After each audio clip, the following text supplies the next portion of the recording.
আসসালামু আলাইকুম দর্শক, আমন্ত্রণ জানাচ্ছি চ্যানেল আই সংবাদে। পুরো সংবাদ জুড়ে আপনাদের সাথে আছি আমি মৃত্তিকা মোস্তফা। বিস্তারিত সংবাদের শুরুতেই জানিয়ে দিচ্ছি সুপার ফ্রেশ ফর্টিফাইড সয়াবিন তেল সংবাদ শিরোনামগুলো।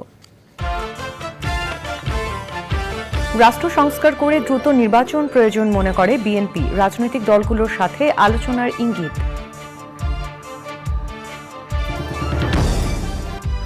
টানা 3 দিনের বৃষ্টিতে